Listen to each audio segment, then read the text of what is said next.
Excuse me. What in the world are you thinking? Mean Gene, the first thing you need to do is to tell these people to shut up if you want to hear what I gotta say. What up, y'all? KMB the Sexy Ninja in the place to be for C Plus Studios and a Paper Saber universe. This is the New World Podcast, brother. And we're going to talk about Monday Night Raw. Last night, Kevin Patrick, Corey Graves on commentary. We're in Ottawa. We're in Canada still. And we open the show with Sami Zayn. Emotions running high. You know, he lost his match to Roman, but he got the last laugh, but not the last laugh, but you know what I mean? He got the final moment, standing there tall. He got Roman down, and Kevin Owens was out there to help, but Sami calls out Kevin, and this was the theory I had of they're gonna tag team together to take on the Usos for the Undisputed Tag Team Championships, but KO declined. He said, no, go ask your buddy Jay.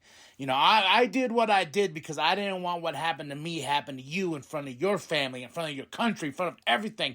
That's why I did it. I will face the bloodline alone. And Sammy's like, hey, man, we need to do this together, but there's still bridges that are burnt between these two. And KO said, he goes, I told you back then that I am done with you. You know, I am done with you, and I will go against the bloodline myself. They're talking about teaming up, and Kevin Owens leaves. As Sami Zayn's walking out, here comes Baron Corbin. He attacks a poor Sami Zayn, and that crowd ain't having it, man. And it sets up a match between Sami Zayn and Corbin. But beforehand, Corbin pulls a promo like, you're a failure. I'm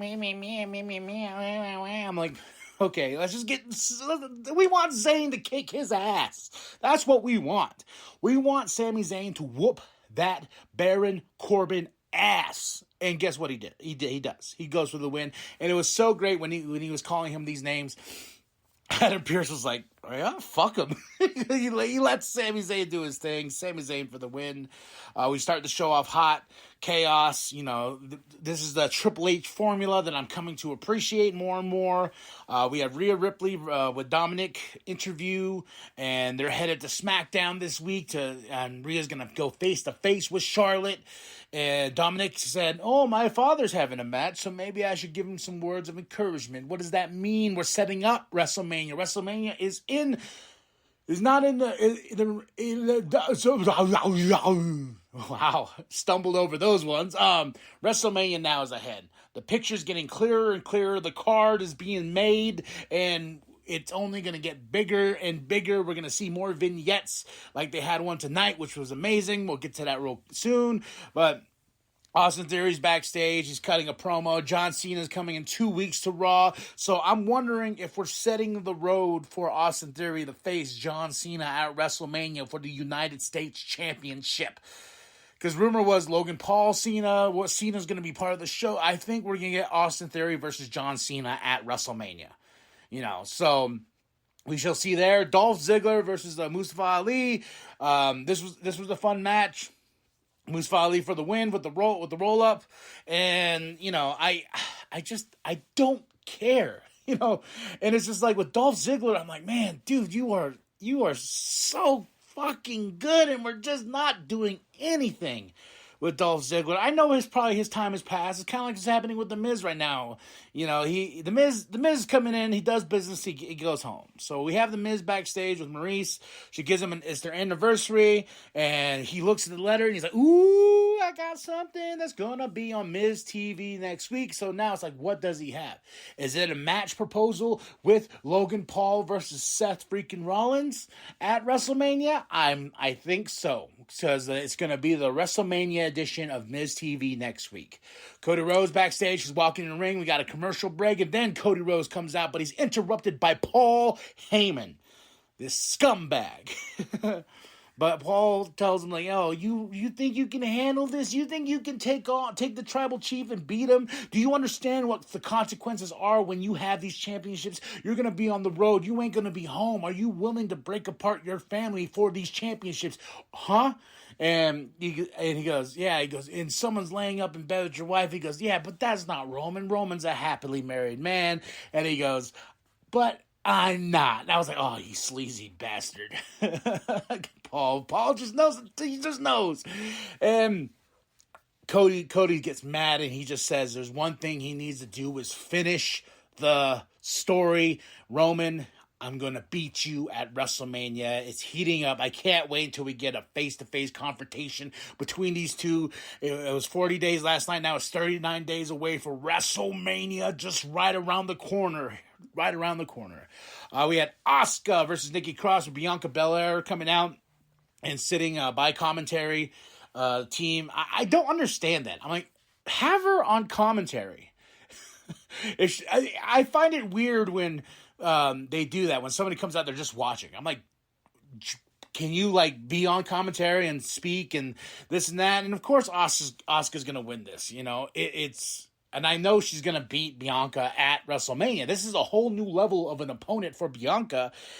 And Asuka's going to take that title. I just see it having her WrestleMania moment, you know, with the new changes and with the makeup. And this is going to be a big night for Asuka, but I think it's going to be a real challenge for Bianca Belair. Now, vignettes we're talking about.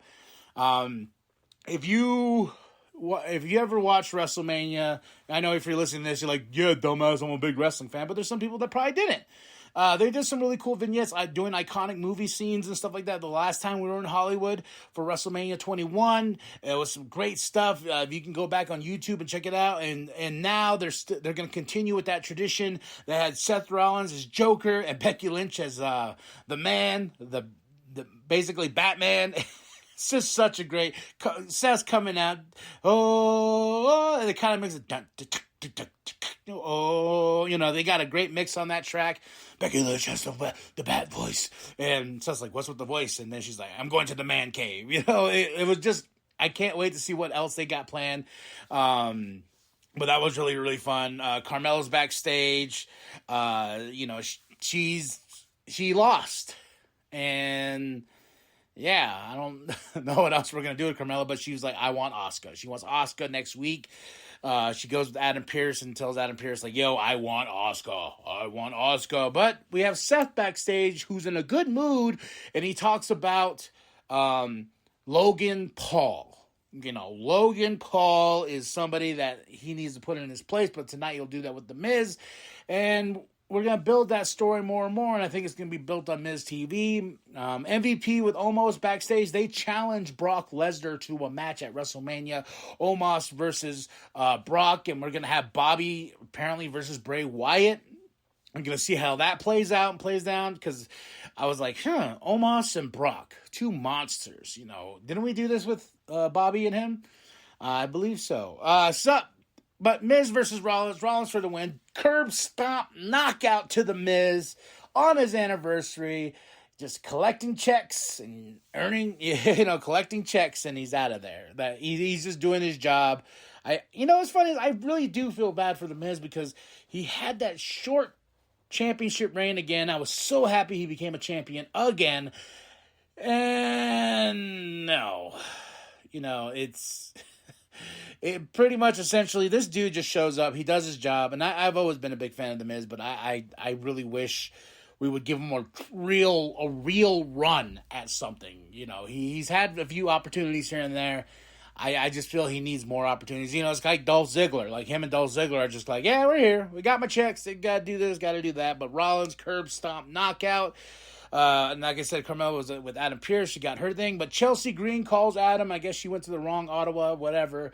And Adam Pearce is like, oh, yeah, well, maybe next week we'll figure it out. Blah, blah, blah, blah. Oh, wait, I can't hear you. Alpha Academy backstage, they're checking each other out, well, not each other, but they look in the mirror because they're like, oh, and Chad's like, I'm a model. Look at this. I'm handsome. I'm beautiful and this and that. I'm like, yes, Chad, you are.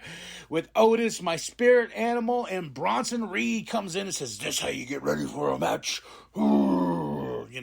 So that's later on when Chad versus Bronson. We've got a whole segment of Ding Dong Hello with Bayley, who was with her best friend Mercedes Moné, celebrating her win. But we're with Bayley. Her guest is Damage Control, talking about them being the greatest tag team. And I think I just talked about this. I was waiting for Ronda and Shayna Baszler to come out. I was like, okay, here we go. We're setting up Ronda Rousey, Shayna Baszler versus Damage Control, moving the story, forward, getting past this, and the man comes out. And she says she's going after those tag team titles because she has a partner. They're like, who? And it's Lita. So next week on Raw, it will be the Man and Lita versus Damage Control for the women's tag team titles. And this is what I'm hoping for. This is what I am hoping for. I'm hoping they beat Damage Control. Then we get, because I thought about this heel, face, good versus bad. Lita and Becky beat Damage Control, and this is when Ronda and Shayna Baszler come out and challenge them for those titles at WrestleMania. I'm pointing like I'm pointing at the fucking sign. That's my prediction right there. Let's do it. Call me up, Triple H. I got good ideas. Candice LeRae's backstage. Nikki Cross is hurt and wounded, because she lost to Asuka. She tells Candice, I'm alone, shoes, So there's that. I don't know what's going on with that. Chad Gable versus Bronson Reed. They did this great shot. Chad Gable's out there, and when Bronson Reed comes out, there's this great shot. I think it's just Triple H's. The camera's right behind Bronson, and the width and girth of this motherfucker. Like, this dude is huge. And that camera angle, when he comes out, I'm like, man, this man's a monster not to be messed with. And he, that tsunami of his, I'm like, I would never want to take that, but I want to take that because I like some punishment in my life. Of course, Bronson Reed wins. We're continuing the story with Maxine Dupree. She comes out, gives Otis a card, and talking, and Chad Gable loses. So, are we breaking up the Alpha Academy?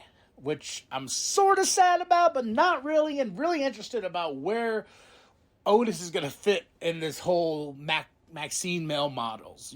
I'm actually really like, feed me that carrot. I will eat that carrot. Let's see what's going to happen. Theory's backstage, getting ready for his match. Elias cuts a promo. Who wants to walk with Elias? No one gives a fuck. I'm sorry, Elias. No, I feel like he's another person that's kind of burnt out with that crowd, because that crowd was like, yeah. They were more excited for Bobby whooping his ass. Bobby cuts a promo and says, no one's going to mess with me, not Brock, not Bray. Nobody's going to disrespect me. The Hurt Lock, talking about his match and the way it ended and how Brock was scared. He couldn't break the Hurt Lock, So now to Edge backstage, cutting a promo, talking about never say never. He's going to beat Austin Theory for the United States Championship in Canada, and he's got great gear on, with the maple leafs and everything, red, white, and we set up for the meats and potatoes, the main event, Austin Theory versus Edge. And real quick, I want to talk about Miz and Rollins. That was the highlight match for me tonight. That match was great. Miz really showing his talents, but that was my match for this night. This was a good match too. Austin Theory versus Edge for the United States Championship. The finish, I was not a big fan of. I stated before with the last podcast, I was like, I'm done. Let's be done with this Judgment Day and Edge. Let's be finished with it. But apparently we're not, because Finn Balor comes out, helps with the assists, Austin Theory for the win, and then attacks Edge. And I'm just like, I don't know. It's just like, I understand we need the finish the storyline, but I felt it was finished. I felt it was finished after Beth and Edge got the win at Elimination Chamber, but apparently it's not. So I'm like, okay, if we're going to do this one more time, we got to do the blood, guts, let's go balls to the wall between Edge and Finn and some no holds bar, no DQ, Canadian smash match. I don't know, but let's put an end to this and do it at WrestleMania, I guess. Let's just get it out of the way because clearly we're not done, unfinished business with this storyline, and I'm already over it.